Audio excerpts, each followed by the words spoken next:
अस्सलाम वालेकुम व्यूअर, मैं Faisal Muzammil, the director of 3D marketing network आपसे मुखातिब हूँ। रियल इस्टेट से मुंसलिक है हमारा। रियल इस्टेट आपको पता है आजकल अपनी बूम पर है, अल्हम्दुलिल्लाह बेहतरीन चल रहा है। जैसे कि इमरान खान साहब ने भी कहा था कि जब रियल इस्टेट चलता है तो 40 रिलेटेड इंडस्ट्रीज़ भी उसके चलती हैं। तो हम रियल इस्टेट में हैं, मार्केटिंग कंपनी है हमारी 3D मार्केटिंग के नाम से। 4 से 5 अभी हमारे पास प्रोजेक्ट हैं जिस पे फुल फ्लैज हम काम कर रहे हैं। जिसमें पहला प्रोजेक्ट जो है वो हमारे पास है गुलमोहर सिटी, ये M9 के ऊपर है। और जो बहरिया और DHA है उससे थोड़ा सा आगे जाके लेफ़्ट साइड पर बिल्कुल अलकाइम एक मशहूर सोसाइटी है, उसके बिल्कुल अपोजिट है। और हमसे 4 किलोमीटर आगे जो है वो कमांडर सिटी है जिसने अपना पोजीशन दे दिया है, तो उसकी मार्केटिंग कर रहे हैं हम। इसके अलावा जो है वो हमारे पास शंग्रीला है, शंग्रीला सिटी, ये M10 के ऊपर है, यानी नॉर्दर्न बाईपास के ऊपर। ये हम पिछले 6 महीने से कर रहे हैं और अल्हम्दुलिल्लाह हमने इसके तकरीबन 7 सेक्टर अभी तक हम सोल्ड आउट कर चुके हैं। मज़ीद आ रहे हैं, तकरीबन 1.5 साल का काम अभी हमारा शंग्रीला में बाकी है। ये प्रोजेक्ट हम कर रहे हैं। तीसरा प्रोजेक्ट बड़ा इंपॉर्टेंट है, वो है नया शेरशाह। देखें, पुराने शेरशाह में जो प्रॉब्लम्स थे उसमें सबसे बड़ा प्रॉब्लम जो था वो था पार्किंग का बड़ा इशू था। अगर किसी को शेरशाह जाने के बारे में आप बोलते हैं जो कि नाज़मवाद या यहाँ रह रहा है फेडरल बी एरिया वगैरह में, अगर आप उसको बोलते हैं शेरशाह जाने के लिए तो वो नहीं जाता। उसका प्रॉब्लम ये है कि एक तो रश बड़ा होता है, गर्मी भी है, बेइंतहा रश होता है, और दूसरा फिर वहाँ पे पार्किंग का इशू है। इसलिए हम शेरशाह मार्केट को इंशाल्लाह पूरी कोशिश कर रहे हैं। नया शेरशाह के नाम से हमने FY ऑटो मार्केट लॉन्च करी है मेन नॉर्दर्न बाईपास के ऊपर, ठीक है। उसमें हम दुकानों की बुकिंग कर रहे हैं और उसके जो प्राइसेस हैं वो बहुत आउट क्लास हैं। मतलब अभी जो हमने उसके प्राइसेस रखे हैं वो अगर आप कैश पे हमसे 12x20 की दुकान लेते हैं और वो पोजीशन के ऊपर है, यानी आप हमको आज पैसे दें और आप अपनी कल पोजीशन ले लें, तो वो 13 लाख रुपए की दुकान है टोटल।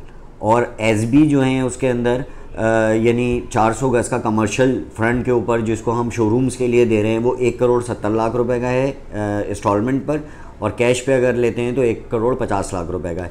अच्छा, एक चीज़ बड़ी इंपॉर्टेंट है यहाँ पर, वो ये है कि अगर आप कैश पे लें या आप इंस्टॉलमेंट पे लें, दोनों सूरतों में पोजीशन हम आपको फौरी दे रहे हैं उसके अंदर, सही है ना। बाकी मैंने आपको बताया कि गुलमोहर हमारे पास चल रहा है, बहुत अच्छा प्रोजेक्ट है, कंटिन्यू हैं, हम उसको विज़िट करा रहे हैं और उसको बेच रहे हैं। दूसरा हमारे पास जो है वो शंग्रीला सिटी है, उसका भी हमारा माशाल्लाह बेहतरीन काम चल रहा है। तीसरी चीज़ जो है वो हमारे पास शेरशाह ऑटो पार्ट मार्केट है। तो जो लोग बिज़नेस से रिलेटेड हैं या ऑटो मोबाइल इंडस्ट्रीज़ से रिलेटेड हैं उनको चाहिए कि वो यहाँ पर आएँ, और ये राइट टाइम है फॉर द बाइंग। ये शहर 30 साल बाद हॉरिजॉन्टल एक्सपेंशन की तरफ गया है। 30 साल के बाद ये शहर बढ़ा है। तो अब जब ये शहर बढ़ा है तो समझ लें कि मैं तो बल्कि एक वर्ड और यूज़ करता हूँ कि ये ब्लास्ट हुआ है, ये खुला है। अब आप ये देखेंगे सोराब गोट से 27 किलोमीटर दूर बहरिया है और बहरिया में पोजीशन हो गई है, लोग रह रहे हैं। अब कराची को ये 27 किलोमीटर का सफ़र जो है ना ये तय करना है विदिन 3 और 4 ईयर्स। अगले 10 साल प्रॉपर्टी के हैं, रियल इस्टेट के हैं। जितने भी आपके व्यूअर्स हैं वो मेरी बात पे ट्रस्ट करें, किसी ना किसी तरह अपने आप को इंटर रिलेट करें रियल इस्टेट के साथ, या रियल इस्टेट से मुंसलिक जो 40 और इंडस्ट्रीज़ हैं उनके साथ। इंशाल्लाह आप तरक्की करेंगे। जैसे कि आप सरिया की फ्रेंचाइज़ ले लें, आप सीमेंट का काम करें, आप ईंटों का काम करें, आप रंग का काम करें, आप नलके और ये जो होती हैं इनका काम करें, आप इलेक्ट्रिक का काम करें। जो भी चीज़ें रियल इस्टेट से मुंसलिक हैं उसके अंदर आप को काम करना चाहिए अगले 10 साल रियल इस्टेट के। आपके ख्याल से कारोबार बढ़ाने के लिए हुकूमत को क्या इक़दाम करने चाहिए?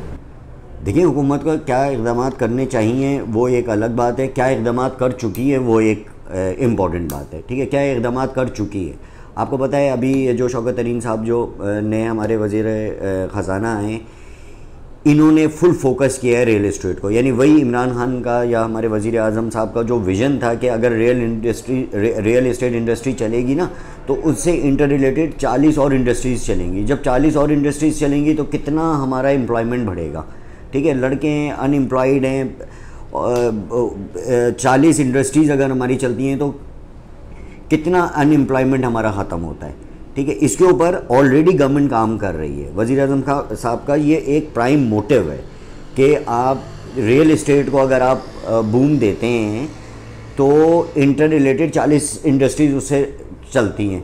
और जो उन्होंने कहा था कि हम रोज़गार देंगे, देखें गवर्नमेंट कभी भी डायरेक्ट रोज़गार नहीं दे सकती, कितनी देगी डायरेक्ट लोगों को रोज़गार। उसके लिए क्या है कि आप इंडस्ट्रीज़ को फ्लोरिश करें, उसको फ्लोरिश करने के लिए रियल इस्टेट को चलना ज़रूरी है, ठीक है। अच्छा, रियल इस्टेट कैसे चलता है? रियल इस्टेट चलता है, नंबर 1 आपका पॉलिटिकल इन्वायरमेंट बेहतर हो, अमन अमान की सूरत हाल बेहतर हो, जो कि कराची में बेहतरीन है अल्हम्दुलिल्लाह। 2016 से ऑनवर्ड कराची की सूरत हाल बहुत बेहतरीन है। एक ये चीज़ बड़ी इंपॉर्टेंट होती है। दूसरी चीज़ ये होती है कि जो पैसा मार्केट में आ रहा है या रियल इस्टेट में आ रहा है वो खुला है। खुला आएगा मतलब ये होता है कि उनको बैंक सपोर्ट करें, और Meezan bank, bank of Punjab, Sindh bank, national bank, ये सारे वो में और भी बैंक हैं, लेकिन ये 4 जो है इस शोबे में बिल्कुल सिलेक्टिव बेहतरीन काम कर रहे हैं। यानी अगर आज किसी को अपनी मॉर्गेज फाइनेंसिंग करनी है या मॉर्गेज फाइनेंसिंग पे जाना है तो उनको बड़ी आसान शराइत पे कर्जे मिल जाते हैं। देखें, एक बात मैं आपको यहाँ पे बताता हूँ, पूरी दुनिया में मॉर्गेज फाइनेंसिंग पे घर बनाया जाता है। एक हम पाकिस्तानी हैं या थोड़ा बहुत शायद इंडिया है या बांग्लादेश है जो कि कैश पे घर बनाता है। बाकी पूरी दुनिया में, पूरे यूरोप में, पूरे अमेरिका में, पूरे यूके में कोई भी पैसों से घर नहीं बनाता, ठीक है। मॉर्गेज फाइनेंसिंग होती है। मॉर्गेज फाइनेंसिंग हमारी यहाँ नहीं हो पा रही थी, उसकी वजह ये थी कि बैंक सिक्योर नहीं थे। लोग ज़मीनें ले लेते थे बैंक से और पैसे नहीं देते थे। एक लॉ था, वो अभी एमेंड हुआ है। यूरोप में 79% हाउस जो हैं वो मॉर्गेज फाइनेंसिंग पे होते हैं। यूके में 90% हाउस जो हैं वो मॉर्गेज फाइनेंसिंग पे लोग बनाते हैं। अमेरिका में तकरीबन 79% जो फाइनेंसिंग है, वो जो घर बनाते हैं वो मॉर्गेज फाइनेंसिंग पे बनाते हैं। हैरत होगी आपको ये जानकर कि पाकिस्तान में 0.2% लोग मॉर्गेज फाइनेंसिंग पे घर बनाते हैं। 99% लोग अपने कैश पे घर बनाते हैं, पूरी ज़िंदगी पैसा जमा करते हैं, ठीक है। और जब इतने सारे पैसे जमा हो जाते हैं तो फिर कहीं जाके बेचारे घर ले लेते हैं।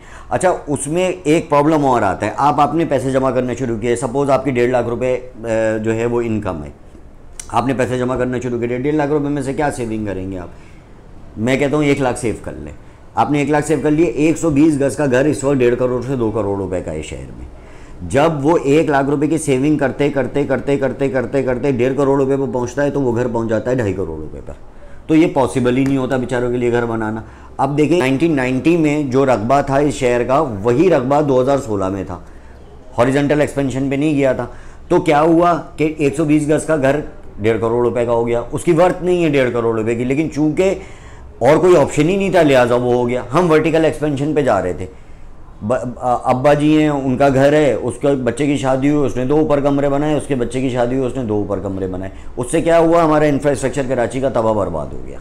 ऐसे ही हुआ ना, तबाह बर्बाद हो गया इंफ्रास्ट्रक्चर। गटर बह रहा है, बारिश का पानी निकलने की जगह नहीं है, लाइट नहीं आ रही, तारों का जाल बिछा हुआ है हमें। और देखें, हमारी एक गुड लक है। अब ये बॉम्बे है, बॉम्बे के अंदर, इंडिया में बॉम्बे के अंदर अगर आप घर लेने के लिए जाते हो ना तो एक फ्लैट आपको 5 करोड़ रुपए का मिलता है। वजह क्या है कि उनके पास हॉरिजॉन्टल एक्सपेंशन के लिए जगह ही नहीं है, चारों तरफ उनके जो है वो समंदर है। अच्छा, हमारा क्या है, हम तो यहाँ से अगर शुरू होते हैं सोराब रोड से तो हैदराबाद तक हमारे पास ज़मीन ही ज़मीन है, ठीक है। तो हमारी हॉरिजॉन्टल एक्सपेंशन क्यों नहीं हो रही थी? वजह क्या थी? अमन व अमान, पॉलिटिकल इन्वायरमेंट नहीं था ऐसा। फाइनली 2016 में हमारा पॉलिटिकल इन्वायरमेंट, अमन व अमान बेहतर हुआ और उसके बाद हम वर्टिकल एक्सपेंशन पे गए। देखिए, 2 चीज़ें रखें। एक, जो बिज़नेस कर रहे हैं जो लोग, वो रियल एस्टेट में बिज़नेस करें। मैं नहीं कह रहा कि आप एजेंट बन जाएं या आप अपनी जो है वो मकान बनाना शुरू कर दें, बहुत अच्छी बात है। लेकिन अगर ये नहीं कर रहे तो रियल एस्टेट से जो मुंसलिक और 40 इंडस्ट्रीज़ हैं, उन इंडस्ट्रीज़ के ऊपर काम करें। और जो बायर हैं उनको मैं कह रहा हूँ कि उनके पास मैक्सिमम साल से 2 साल है बिफोर इलेक्शन 2023 से पहले आपने जो बाइंग करनी है आप कर लें। मैं आपको ये बात का यकीन दिलाना चाहता हूँ कि 3 साल के बाद अगर आप इस शहर में मकान लेने निकलेंगे तो आप नहीं ले पाएंगे। जैसे आज आप बॉम्बे में मकान नहीं ले सकते, आप टोक्यो में मकान नहीं ले सकते, आप लंदन में मकान नहीं ले सकते, एग्जूचुरेट हो गए हैं ये सारे, ठीक है। तो कराची में अभी भी 12-15 लाख रुपए की चीज़ अवेलेबल है। इस पर आएँ और इसके ऊपर इन्वेस्टमेंट करें, ताकि नेक्स्ट जब आपके बच्चे बड़े हों तो उनके पास एक अच्छी प्रॉपर्टी मौजूद हो। हम लोग जो काम कर रहे हैं वो जो प्राइम मिनिस्टर पाकिस्तान इमरान खान का जो विज़न है अपना घर, वो विज़न सरकारी तौर पे तो वो पूरा नहीं हो सकता, उसमें प्राइवेट प्रोजेक्ट को भी आना पड़ेगा, प्राइवेट बिल्डर्स को भी काम करना पड़ेगा। तो हमारा विज़न भी ऐसा ही है कि जो गरीब आदमी है जिसके पास घर नहीं है वो अपना घर बना सकें। कराची को, जो कराची की आबादी है, 2-2.5 करोड़ कराची की आबादी है, तो कराची को तो हर साल तकरीबन इस टाइम 30 लाख घरों की शॉर्टेज है लोगों को। जो हमारे घर थे वो 1 मंजिला, 2 मंजिला, 3 मंजिला ऐसे बनते गए, जो शहर को फैलना था वो फैला नहीं। तो इसीलिए जो अब शहर के मुदाफ़ात में जो प्रोजेक्ट्स बन रहे हैं शहर की दूसरी तरफ, उसकी वजह भी यही है कि वो इस ज़रूरत को पूरा करने के लिए, जो गवर्नमेंट की भी एक ज़रूरत है लोगों को घर प्रोवाइड करने की, वो एक प्राइवेट सेक्टर के अंदर इस तरीके से हम लोग काम कर रहे हैं। तो गवर्नमेंट के इनिशिएटिव बहुत अच्छे हैं इसके अंदर, गवर्नमेंट भी इसके अंदर बहुत अच्छे इनिशिएटिव ले रही है, कंस्ट्रक्शन इंडस्ट्री को गवर्नमेंट भी सपोर्ट कर रही है। तो हम लोग भी इसी के अंदर कोशिश कर रहे हैं कि इसी को हम लोग आगे इसको चलाएं, तरक्की करें, लोगों को अपने घर मिलें, लोगों की ज़रूरियात पूरी हो। हमारे पास इस वक्त गुलमोहर सिटी के नाम से प्रोजेक्ट चल रहा है। स्मार्ट सिटी है, M9 पे, सुपर हाईवे पे, कराची हैदराबाद मोटरवे पे है।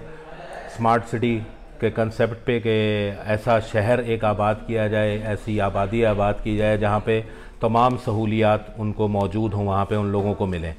ग्रीन इन्वायरमेंट है, सरसब्ज़ ग्रीन इन्वायरमेंट में गुलमोहर स्मार्ट सिटी हमारे पास प्रोजेक्ट है सुपर हाईवे पे। उसके अलावा हमारे पास शंग्रीला सिटी के नाम से एक प्रोजेक्ट है जिसमें हम लोग काम कर रहे हैं।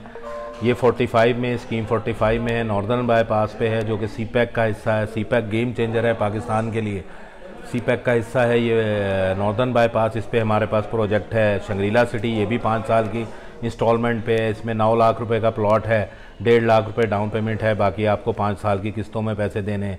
इसके अलावा हमारे पास एक प्रोजेक्ट है नया शेरशाह के नाम से, FY ऑटो मार्केट का नया शेरशाह प्रोजेक्ट है। वो प्रोजेक्ट दुकानों का है, कमर्शियल है। उसके अंदर शेरशाह टाइप की मार्केट बन रही है जिसके अंदर ऑटो पार्ट्स की, मोबाइल की, टायर शॉप, इस तरह की हमारी जो दुकानें हैं उसके अंदर, उसमें 12 बाई 20 की दुकान है और उसमें 400 गज़ की SB है। ये लोग हम लोग इसको इंस्टॉलमेंट पे और कैश पे, दोनों सूरतों में हम लोग इसको दे रहे हैं। यहाँ पे हमारा तरीक़ाकार ये है कि हम लोग प्रोजेक्ट बिल्डर से लेने के बाद लॉन्च करते हैं, आवाम को सहूलत देते हैं, आसान किस्तों में, कम रेट में प्रोजेक्ट ऐसे प्लॉट्स सेल करते हैं ताकि गरीब आदमी अपना कोई घर बना सके, अपने लिए कोई प्रॉपर्टी बना सके, अपने बच्चों के लिए कुछ बना सके। तो इस तरह के हमारे प्रोजेक्ट्स होते हैं जो बहुत लो कॉस्ट होते हैं और उसमें फैसिलिटी होती है कि उसको इंस्टॉलमेंट पे होते हैं, 5 साल की इंस्टॉलमेंट पे, 3 साल की इंस्टॉलमेंट पे, सरमायाकारी के लिए और अपने प्रॉपर्टी बनाने के लिए, अपना घर बनाने के लिए बेहतरीन प्रोजेक्ट हम लोग डिलीवर करते हैं लोगों को। कोरोना का जो मसला हुआ, कोविड-19 का, पूरी दुनिया उससे मुतासिर हुई, पूरी दुनिया के कारोबार बंद हुए। पाकिस्तान में भी बड़ा मसला हुआ इसका कि कारोबार लोगों के डिस्टर्ब हुए, काम डिस्टर्ब हुए लोगों का रोज़गार, आमदनी।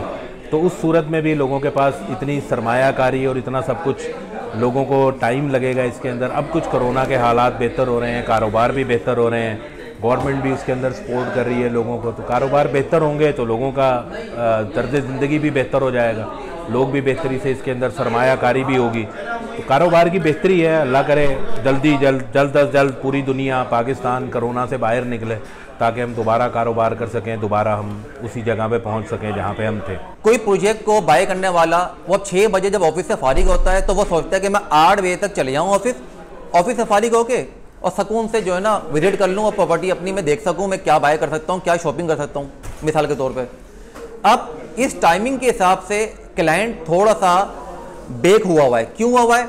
उसकी ऑफिस टाइमिंग 5 बजे की, बेचारे को 6 बजे तक घर पहुँचना होता है, 6 बजे के बाद 8 बजे से पहले उसको सारे काम ख़त्म करने होते हैं, जिसके से वो निकल नहीं पाता। काम पे असर पड़ता है, हर तरह के काम पे असर पड़ता है। लेकिन इंशाअल्लाह अल्लाह ताला का बड़ा फजल करम है, आने वाले वक्त के अंदर पाकिस्तान इस हालात से भी गुजर जाएगा, कोविड-19 को भी क्रॉस कर देगा इंशाअल्लाह। जो हमारा बिजनेस ठप हुआ है काफ़ी हद तक, हमारी हुकूमत इस वक्त जो काम कर रही है बहुत अच्छा कर रही है, नज़र आ रहा है आवाम को, ऐसी बात नहीं है। लेकिन हमारी हुकूमत को चाहिए एक ऐसा रिलीफ निकाले, ऐसा टाइम शेड्यूल बनाए कि जिससे आवाम जो है ना सुकून की ज़िंदगी गुजार सके, आज एक बंदा जो 50,000 रुपये कमाता है उसके लिए जो है ना इस वक्त घर को चलाना बहुत मुश्किल हो गया है। क्यों? जिसका रेंटल मसला है, उसको रेंट देना है, अपने घर को चलाना है, बच्चों की इसको फीस भरनी है, बीमारी है, दुख दर्द है, बड़े मामलात हैं। तो अल्लाह से मेरी दुआ है हमारे जो हुक्मरान हैं ऐसी पॉलिसी निकालें जिससे अवाम खुशहाल हो सके, मईशत स्ट्रॉन्ग हो सके।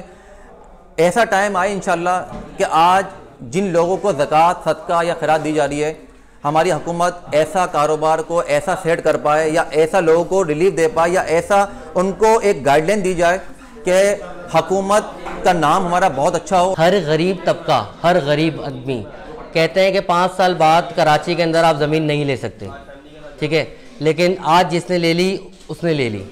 तो इस टाइम जिस रेट पर, जिन मामलात के ऊपर हम इस टाइम ज़मीन दे रहे हैं, और देखें आगे वाले दौर में आपको भी पता है कि घर बनाना बहुत मुश्किल है, आज के दौर में ही मुश्किल है। तो हम उन लोगों के साथ हैं जो मुश्किलात के अंदर हैं, हम कम से कम पैसों के अंदर, कम से कम उसके अंदर हम लोगों को प्लॉट्स दे रहे हैं ताकि ज़्यादा से ज़्यादा लोग अपने घर में रहें। क्योंकि मुझे पता है कि रेंट का घर जो है एक बहुत ही मुश्किल है। आप 20-25 हज़ार रुपये जब मंथली किसी को रेंट देते हो तो आपका खून पसीने की कमाई होती है और आपका दिल दुखता है। तो इससे बेहतर है इंसान अपना घर बनाए। तो जिन पैसों को आप रेंट देते हैं, घर में रह रहे हैं, उससे आप अपना प्लॉट खरीद सकते हैं हमारे पास आके अल्हम्दुलिल्लाह। प्रॉपर्टी बेसिकली 2 मार्केट्स हैं अलग अलग। एक प्रॉपर्टी रियल इस्टेट सेक्टर है, एक प्रॉपर्टी मार्केटिंग कंपनीज होती हैं। हम लोग जो डील करते हैं वो मार्केटिंग सेक्टर में डील करते हैं, हम लोग रियल इस्टेट में डील नहीं करते। हम लोग अल्हम्दुलिल्लाह स्कीम 45 को इस वक्त लीड कर रहे हैं। अल्हम्दुलिल्लाह सबसे बड़ा हमारे पास मार्केटिंग रिप्रेजेंटेटिव का नेटवर्क है इस वक्त अल्हम्दुलिल्लाह। और लो कॉस्ट हाउसिंग स्कीम हमारी थीम है बेसिकली कंपनी की। इस वक्त ओवरऑल जो हम काम कर रहे हैं लो कॉस्ट हाउसिंग स्कीम की थीम पे काम कर रहे हैं। हमें इन्वेस्टमेंट करनी चाहिए, सेविंग करनी चाहिए, क्योंकि सेविंग आज करेंगे तो कल इंशाल्लाह मेरे रब के फजल से काम आएगी। तो सेविंग करें, ज़्यादा से ज़्यादा सरमायाकारी वहाँ करें जहाँ पे नफ़ा बख्श सरमायाकारी हो, जहाँ पे प्रॉफिटेबल आपका जनरेट हो, अच्छा प्रॉफिट आपका जनरेट हो। तो स्कीम 45 बेसिकली अब फ्यूचर है कराची का। स्कीम 45 में मैं नहीं कहता आप सिर्फ हमारे प्रोजेक्ट्स में इन्वेस्टमेंट करें, आप कहीं पे भी इन्वेस्टमेंट करें, लेकिन स्कीम 45 में इन्वेस्टमेंट करें। This is the right time for investment.